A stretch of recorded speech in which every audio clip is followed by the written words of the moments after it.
ನಮಸ್ಕಾರ ಸ್ನೇಹಿತರೆ. ಮಕರ ಸಂಕ್ರಾಂತಿಯ ಸಮಯದಲ್ಲಿ ಗಾಳಿಪಟ ಹಾರಿಸುವ ಸಂಪ್ರದಾಯವಿದೆ. ಸಾಕಷ್ಟು ಕಡೆಗೆ ಗಾಳಿಪಟವನ್ನು ಹಾರಿಸಿ ಎಲ್ಲರೂ ಸಂಭ್ರಮವನ್ನು ಪಡುತ್ತಾರೆ. ಆದರೆ ಈ ಆಚರಣೆಯ ಹಿಂದೆ ಇರುವ ಧಾರ್ಮಿಕ ಮತ್ತು ವೈಜ್ಞಾನಿಕ ಕಾರಣವೇನು ಎಂಬುದನ್ನು ನಾನು ಇವತ್ತು ಈ ವಿಡಿಯೋದಲ್ಲಿ ಹೇಳಲಿದ್ದೇನೆ. ಸ್ನೇಹಿತರೆ, ಎಳ್ಳು ಬೆಲ್ಲವ ತಿಂದು ಒಳ್ಳೆಯ ಮಾತನಾಡೋಣ ಎನ್ನುತ್ತಲೇ ಎಲ್ಲರೂ ಮಕರ ಸಂಕ್ರಾಂತಿಗೆ ಸ್ವಾಗತಕ್ಕೆ ಸಜ್ಜಾಗುತ್ತಾರೆ. ಪ್ರತಿ ವರ್ಷ ಜನವರಿಯಲ್ಲಿ ಆಚರಿಸುವ ಖುಷಿಯ ಹಬ್ಬಗಳಲ್ಲಿ ಮಕರ ಸಂಕ್ರಾಂತಿ ಕೂಡ ಒಂದು. ಎಳ್ಳು ಬೆಲ್ಲವನ್ನು ಹಂಚಿ ಜನರು ಈ ದಿನ ಸಂಭ್ರಮಿಸುತ್ತಾರೆ ಮತ್ತು ಮಕರ ಸಂಕ್ರಾಂತಿಯ ಸಂದರ್ಭದಲ್ಲಿ ಗಾಳಿಪಟ ಹಾರಿಸುವ ಪದ್ಧತಿ ಕೂಡ ಇದೆ. ಸ್ನೇಹಿತರೆ, ಈ ದಿನ ಎಲ್ಲರೂ ಒಟ್ಟಾಗಿ ಖುಷಿಯಿಂದ ಗಾಳಿಪಟ ಹಾರಿಸಿ ಸಂಭ್ರಮಿಸುತ್ತಾರೆ.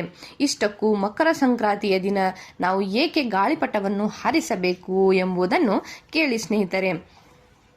ಹಿಂದೂ ಧರ್ಮದಲ್ಲಿ ಮಕರ ಸಂಕ್ರಾಂತಿಗೆ ಬಲು ಮಹತ್ವವನ್ನು ನೀಡಲಾಗಿದೆ ಮತ್ತು ಬಹಳ ಶ್ರದ್ಧಾ ಭಕ್ತಿಯಿಂದ ಈ ದಿನವನ್ನು ನಾವು ಆಚರಿಸುತ್ತಾ ಬಂದಿದ್ದೇವೆ.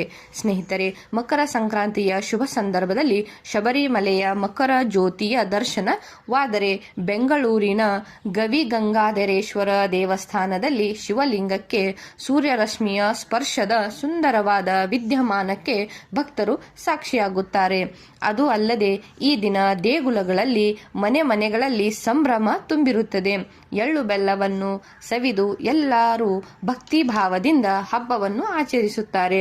ಇದರೊಂದಿಗೆ ಮಕರ ಸಂಕ್ರಾಂತಿ ಹಬ್ಬ ಇನ್ನೊಂದು ಸಂಪ್ರದಾಯ ಎಂದರೆ ಅದುವೇ ಗಾಳಿಪಟವನ್ನು ಹಾರಿಸುವುದು.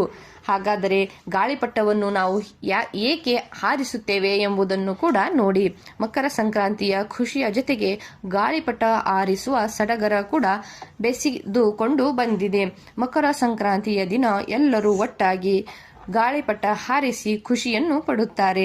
ಮಕರ ಸಂಕ್ರಾಂತಿಯಂದು ಬಹುತೇಕ ಕಡೆಗಳಲ್ಲಿ ಮನೆಗಳಲ್ಲಿ ಮಹಡಿಯಲ್ಲಿ ಅಥವಾ ಮೈದಾನದಲ್ಲಿ ಹೋಗಿ ಗಾಳಿಪಟ ಹಾರಿಸಿ ಜನ ಸಂಭ್ರಮಿಸುವುದನ್ನು ನಾವು ನೋಡುತ್ತೇವೆ.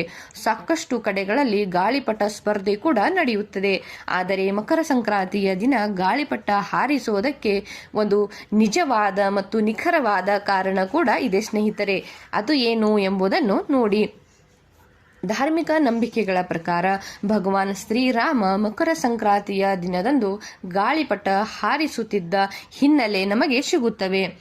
ತ್ರೇತಾಯುಗದಲ್ಲಿ ಮಕರ ಸಂಕ್ರಾಂತಿಯ ದಿನದಂದು ಭಗವಾನ್ ರಾಮ್ ತನ್ನ ಸಹೋದರರು ಮತ್ತು ಹನುಮಂತನೊಂದಿಗೆ ಗಾಳಿಪಟವನ್ನು ಹಾರಿಸುತ್ತಿದ್ದರು ಎನ್ನುವಂತಹ ನಂಬಿಕೆ ಇದೆ ಸ್ನೇಹಿತರೆ.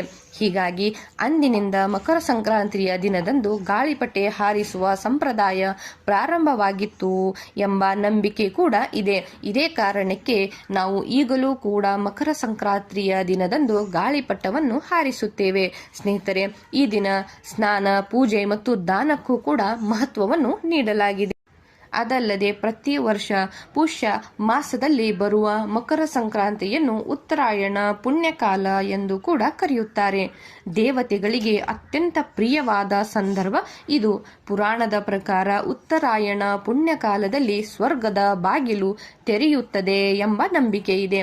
ಇದರೊಂದಿಗೆ ಉತ್ತರಾಯಣ ಮತ್ತು ಸಂಕ್ರಾಂತಿಯ ಸಂದರ್ಭದಲ್ಲಿ ಗಾಳಿಪಟ ಹಾರಿಸಿದರೆ ಅದು ಸ್ವರ್ಗಕ್ಕೆ ಹಾರಿ ಹೋಗುತ್ತದೆ ಎಂಬ ನಂಬಿಕೆ ಕೂಡ ಇದೆ. ಜೊತೆಗೆ ಇದು ಸುಗ್ಗಿಯ ಕಾಲ. ಹೀಗಾಗಿ ಒಳ್ಳೆಯ ಬೆಳೆ ಮತ್ತು ಜೀವನದಲ್ಲಿ ಖುಷಿ ಸಿದ್ದಕ್ಕೆ ದೇವರಿಗೆ ಕೃತಜ್ಞತೆ ಹೇಳುವ ಸಲುವಾಗಿ ಸಂಕ್ರಾಂತಿಯ ವೇಳೆಯಲ್ಲಿ ಗಾಳಿಪಟವನ್ನು ಹಾರಿಸಲಾಗುತ್ತದೆ ಎನ್ನುವಂತಹ ನಂಬಿಕೆ ಕೂಡ ಇದೆ ಸ್ನೇಹಿತರೆ.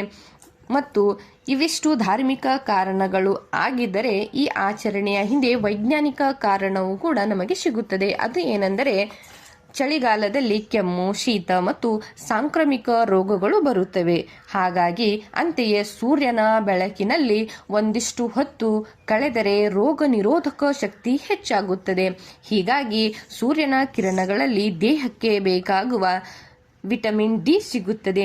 ಈ ಕಾರಣಕ್ಕಾಗಿ ಮಕರ ಸಂಕ್ರಾಂತಿಯ ದಿನದಂದು ಗಾಳಿಪಟವನ್ನು ಹಾರಿಸುವುದರಿಂದ ದೇಹವು ಸೂರ್ಯನ ಕಿರಣಗಳೊಂದಿಗೆ ಸಂಪರ್ಕದಲ್ಲಿ ಬರುತ್ತದೆ.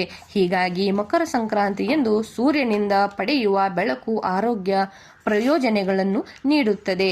ಚರ್ಮ ರೋಗಗಳಂತಹ ಸಮಸ್ಯೆಗಳು ಕೂಡ ಪರಿಹಾರವಾಗುತ್ತವೆ ಎಂದುಕೊಂಡು ಈ ದಿನ ಗಾಳಿಪಟವನ್ನು ಹಾರಿಸುತ್ತಾರೆ ಎಂದು ವೈಜ್ಞಾನಿಕ ಕಾರಣ ಹೇಳಲಾಗಿದೆ. ಸ್ನೇಹಿತರೆ, ಇದರ ಜೊತೆಗೆ ಗಾಳಿಪಟ ಹಾರಿಸುವಾಗ ದೇಹಕ್ಕೂ ಒಂದಿಷ್ಟು ವ್ಯಾಯಾಮ ಕೂಡ ಸಿಗುತ್ತದೆ ಮತ್ತು ಆರೋಗ್ಯ ವೃದ್ಧಿ ಕೂಡ ಆಗುತ್ತದೆ ಎಂದು ವೈಜ್ಞಾನಿಕ ಕಾರಣ ಕೂಡ ಹೇಳಿದೆ. ಸ್ನೇಹಿತರೆ, ಈ ಮಾಹಿತಿ ಇಷ್ಟ ಆಗಿದ್ದಲ್ಲಿ ಚಾನೆಲ್ನ ಸಬ್ಸ್ಕ್ರೈಬ್ ಮಾಡಿಕೊಳ್ಳಿ ಹಾಗೂ ಕಮೆಂಟ್ ಮಾಡಿ ತಿಳಿಸಿ ಸ್ನೇಹಿತರೆ. ಧನ್ಯವಾದ.